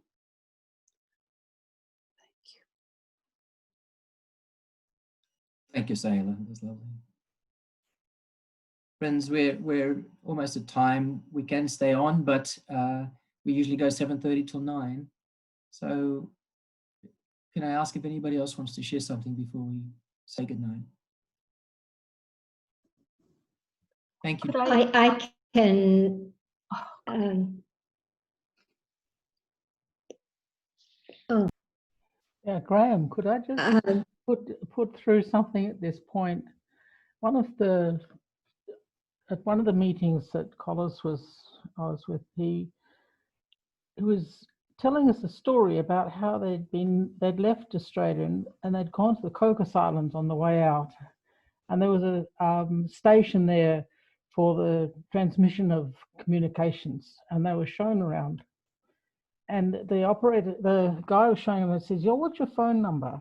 So he gave it, and the guy dialed it up, and someone at the phone answered the phone, and he was ecstatic. He said it didn't go through an operator. He was talking about how the communications was changing, and I think about what we're doing here, and it's staggering how thrilled he would be to see how far we've gone with our communications, talking to one another, seeing each other's faces, from the day that he got excited because there was no operator. Thanks, Mona. And just think, he spent so much time doing all those itineraries for his travel, and now he could do it so much easier. But anyway, that's history rolling along. A bit of irony there. But Janet, please, we'd like to hear from you. This has been a really wonderful presentation, and it's so rich. It's really brought back the feeling of the presence of Collis. So thank you so much, and thank you everybody else for the comments. I'd want to share my first impression of Collis when I saw him for the first time. I was living in the United States. I'd become a Baha'i in the United States, and I'd had no contact with many of the Australian Baha'is at that time. And Peter and I were at this gathering in Wilmette, and the Featherstones were visiting, and I'd had the opportunity to meet a number of Persian hands of the cause. And so I'm sitting there as this sort of Australian new Baha'i, being overwhelmed by the Persian hands of the cause and thinking, I wonder what an Australian holy man is like. Because I'd hung out in Australia with students from the university, and I knew my irreverent brothers and sort of friends that I had. And I was very curious to see what this man with great spiritual status was going to be like. And I think, Graham, your summary of what you wrote at the time of his passing really captures that. He was a captivating person, humorous, so Australian in lots of ways, but universal as well. And I think that was part of his charm. And it was always a pleasure to be anywhere where Collis and Madge were.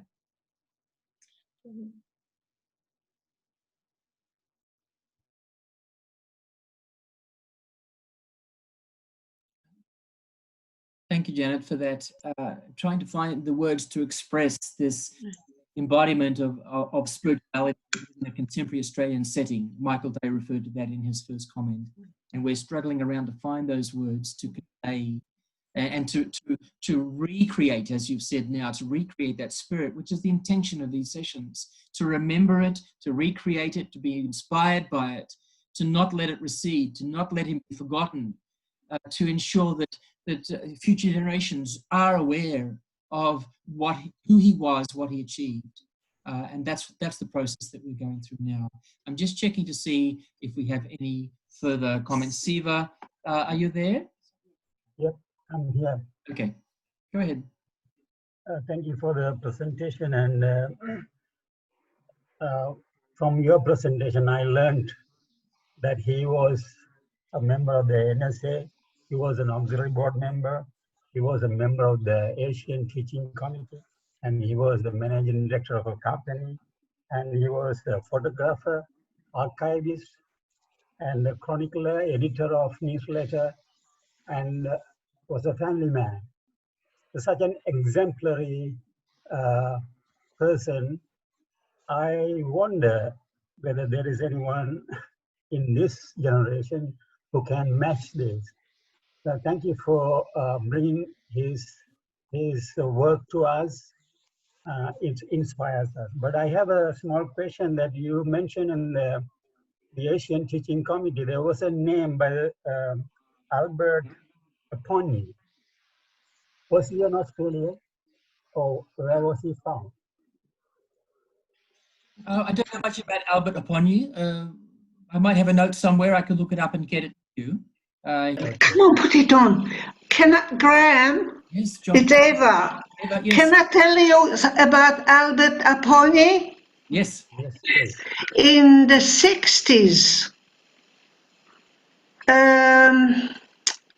he came and stayed with us in Sydney here, and he told us that he came to Sydney to meet with dairy farmers, what they're called, the dairy farmers, because he had yogurt.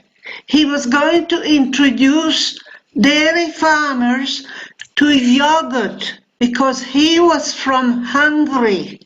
In Hungary, it's normal, yogurt and all these sour milk and all these derivatives, milk products. And it was early 60s. He had a brother in Adelaide too, and they were kind of princely people. He had a title, a Hungarian title. Does that give you a picture? Thank you very much. Thank you. Yeah. Well, that's a pretty amazing answer, Eva. Thank you for that. And yeah, a few hands are coming up now, Maria. And Verona, Graham, can I beg Verona to contact me, because I met a nurse. I was in hospital last year, and she said, "Can I pray for you? Can I pray for your two hands?" I had 2 broken wrists. And she comes and she says, "Can I put my hands on you and pray for you?" And then I said, "Yes, of course, I'm a Bahai, you can pray for me." And she says, I said, "I'm a Bahai." She says, "Shoghi Effendi," she says, "Abdul Baha, Baha'u'llah, Universal House of Justice." She goes on. I said, "What?" And she said, "Yes." Next day I asked her, "Who on earth taught you the faith?" She was a Papua New Guinea girl, nurse. And I said, "Who told you?" She said, "2 people came to our village up in the mountains, God knows where, and it was Verona and Richard Lucas." So Verona, she came from Fiji. Yeah. Oh, Fiji. John has a better head. Okay, thank you. That's great. The whole, actually a whole tribe of them became Baha'is, and they serve in Haifa, Fiji village. Thank you. Yeah. I've got a few hands up. I've got a few people, and it's going to be Kath, and then Neil, and then Mariette. Oh, friends, I just wanted to share something which, very briefly, firstly, I just wanted to make sure that Dr. Janet Khan had a chance to say something because of her associations and histories of early years. But I was just remembering when I was asked by the National Assembly to represent it at the 50th anniversary of the faith in Vanuatu. And Mrs. Featherstone made the journey, and it was not easy. She was accompanied by an Australian Baha'i nurse, Linda, and because she was in her 90s. And it was not an easy trip, and it was really hot. It was the middle of summer. And Mr. Stephen Hall was there as councillor at the time, and Daniel Pearce as auxiliary board member from Tahiti and or French Polynesia as it is now. And I just wanted to share how loved Mrs. Featherstone was, and also Mr. Featherstone, because of the history that they had with the country, and that that through association, her service in supporting her husband, but also her own accompaniment of him to various places, was acknowledged by that national community. And here we have a national community which now the House of Justice shared in a Rizwan message. I've never seen this, when in a Rizwan message it talks about the progress of a community, as it did Vanuatu, and also of course the house of worship that's coming along there and is in progress of being built. And just what a profound service as a couple they made. And I think that's an exemplary life that they've shared as well. So I just wanted to also pay homage to the First Lady, as it were, Mrs. Featherstone. And oh, I remember Mr. Featherstone dancing in the aisles at youth conferences as well. Okay, so Mr. Perry, put that on your list. He was a dancer as well. Thanks, Eva. So next is going to be Neil.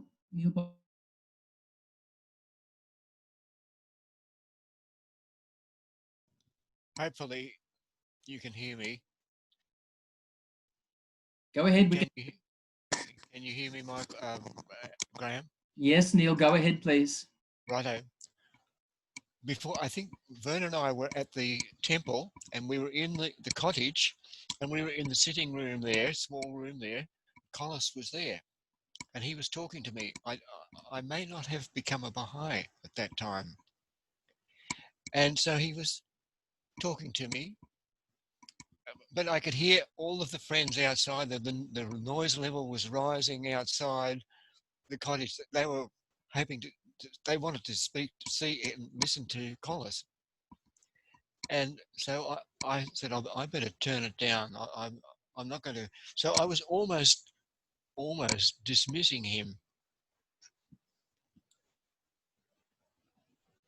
It's time for you to go. You've tried hard with me. Leave me be. That's it. That's all that'll happen. But there's more out there. So go for it. Basically, I didn't say it in those words, but that was my contact with Collis. Thanks for that, Neil. Thanks. Mariette, you've been waiting patiently. What would you, whether your father had some brothers and sisters? I just thought that maybe I would answer some of the questions that came up that just needed clarification. To follow on from what Kath had said about Vanuatu, you know, my father and mother were very appreciative and just loved Bertha Dobbins to bits. They would have done anything for her because it was her who gave them the faith. And so when she went to Vanuatu, which was New Hebrides then, they wanted to support her in any way that they could. And I remember at one stage when Bertha had started the little nurse school there, my mother was collecting school books, secondhand school books from us children and from other children in the neighbourhood and Baha'is and so on, with pencils and exercise books, rulers, all these kinds of things, putting them in boxes and shipping them off to Vanuatu for Bertha to use in her school. All kinds of library books and things like this that she knew that the children could use. And then in 54, it was 55, I think, she visited Vanuatu and Bertha. And you know, it wasn't until many, many years later, when I was married, that I learnt that they'd financially supported her for many, many years. Growing up as a child, I didn't know that. And so, of course, they were very linked to Bertha. So it was my mother's honour to be able to go to these that special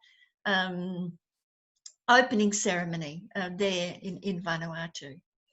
The other thing I wanted to say was, yes, Albert Aponi was definitely Hungarian, and I knew him in Adelaide growing up.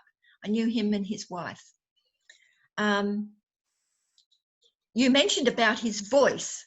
You know, one reason that he had a loud voice was because in the factory where he worked, half of the factory was his area where he did the designing of the die making and things like that. But the other half of the factory was the machinery that went, and there were often 20 machines, 20 ladies operating those machines, cutting out all kinds of different metal and things of the components that he had designed, which were to be delivered and taken away by companies, you know, for machinery, cars, all kinds of things. And these machines made a hell of a noise. So for him to be able to talk in that factory, he had to shout. So being in that factory for many, many years, trained his voice over the years. I think he would have made a good opera singer because he learnt to throw his voice. And that's why his voice was so loud. The other mention was made of his car, the Ford car. You know, when he sold that, one of the Baha'is in Melbourne bought it. And I understand they still have it. Now, I don't know who it is, but one of you might know one of the Baha'is in Melbourne who still owns that Ford car. So that's just a couple of the things that I wanted to say. Thanks so much, Mariette. Now, Chris, did you want to say something? You put your hand up. Yes, thanks, Graham. Actually, I put it up for Beta, but I might have a brief word after Beta. Oh, yeah. Oh, I thought you wanted. Okay. Dear friends, thank you, Graham. And I just wanted to say when I came to Australia in 1982, and in 1986, there was the Peace Expo. And I have very fond memories of meeting Mr. Featherstone. And I wanted to say how gracious he was and how generous with his time. As you all may know, there was this issue of the Promise of World Peace that he very graciously signed 100 copies, and I have one of them. I just wanted to show you that he signed 100 of these to be sold in order to support, as a fundraiser, to support the Peace Exposition in 1986. And I was just lucky enough to be around at the correct timing where I could get a copy, and I cherish it all the time. And also, as we've had the opportunity, Chris and I, to serve on the National Youth Committee for a few years early in our marriage. And we went to many of the youth conferences, and we met many of you dear friends there as well. And I remember Mei Ling and Fei Li doing beautiful ballet dancing for us as well among the evening entertainment. And always fond of the whole family, as we had the chance to meet each one at different occasions. And of course, dear Madge was always accompanying him. And on one of the conferences, I remember we asked him if he could please give a length, like his session of talk was going to be half an hour. We asked him if we could extend it to 45 minutes in order to allow for more questions and so on. And he so graciously accepted. And it was an evening talk after a number of days of the conference. And he would have been quite tired, but he very graciously accepted. And he spoke for 45 minutes and then another 45 minutes of questions that everybody wanted to ask. And the next 45 minutes became another beautiful talk, which was a great deepening for everyone attending. So we have very precious memories of him and the family and the association we've had since with all the family over the years. So we're very grateful for that opportunity. Thanks. Yeah. And if I may, I know you've had a long evening. As you would know, my parents had the bounty of knowing Collis and Madge from back in the 1950s. And as a small child, I often recall occasions where our families would meet, and I was very well aware that even as a very small child, that Collis and Madge were very special to the Baha'i community. But what amazed me was the generosity, as Peter said, the generosity of his time. And, you know, to me, I was just one of the youth, and I'd be at a youth conference, and Collis would see me and actually take the time and effort to come and speak to me personally and make it really feel as though I was somehow special. And he would give me time, and he had an interest in photography. And at that particular time, so did I, and we shared a common favorite or fondness for Minox cameras. You might recall the James Bond type spy cameras and things. And he would actually talk to me for quite long periods of time about photography and about Minox cameras. And it was something very special. I'm sure he had something with all the youth, not just me, obviously. And as not long after that Peace Expo in 1986, Peter and I happened to be driving to Queensland, and we had heard, very sadly, Collis was in hospital in Rockhampton, and we were passing through Rockhampton, and we visited him there. And even though he wasn't well, he gave us so much time and made us feel as though, you know, we were, again, very special people in his life, in which, you know, he met hundreds, thousands of people, and he always had that capacity to make people feel that way. And so it's just hearing everyone else's comments tonight really did bring home the sound of his voice. As everyone was speaking, I can hear the sound of his voice in my head, and with great fondness. So just like to say thank you to everyone's recollections, and Graham in particular for bringing us this session tonight. Thank you, Chris and Peter, for that. Recollections, marvellous. Riaz?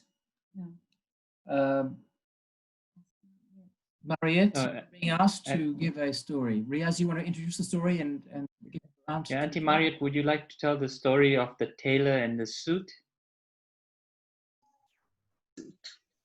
What was that? The in KL. Riaz, I'm not sure about that story. So, maybe you know that story. So you told this story. Remember the suit? You took the suit to Grandpa's suit to be refitted, and the man was telling, this suit belongs to somebody special. Who does it belong to? And he said you could feel the power and the energy coming from this suit as he was working on it. Oh. Oh, no. No, that wasn't me. That wasn't you? No, Okay, no. so I'll tell the story the best I can remember. Yes, so please. You tell the story. One of my aunties took Grandpa's suit to be refitted, and when she went back to collect it, the man started crying and said, "Whose suit is this?" As I was working on it, I could feel that this was somebody special. It wasn't a normal person, normal man. I could feel the power and the energy coming from this suit, and he started crying, and he asked, and I think they told him who the suit belonged to, and just amazing story. I can't remember which auntie told me this now, but it was so clear in my mind, the power of the suit.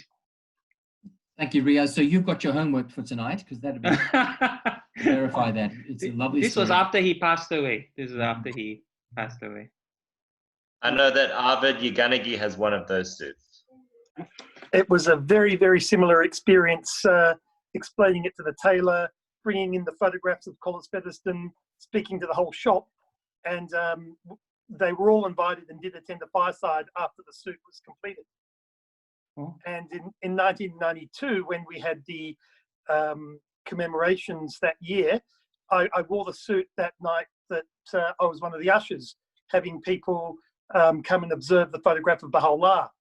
And when Madge came and saw me, she said, "Good evening, Mr. Featherstone." And I was working as a usher, but I started crying. It was quite embarrassing. Well, our stories are taking a wonderful turn here. Friends, I think we'll finish soon. So I just want to give one last chance to anybody who's been thinking they might put their hand up for the last recollection. If not, I'd like to thank you for tonight. It's been splendid. It's been wonderful. So joyous, really, for us to remember Collis Featherstone this way. Thank you so much. we'll say goodnight for now, and we'll be back 7:30 next Saturday night for another. So until then.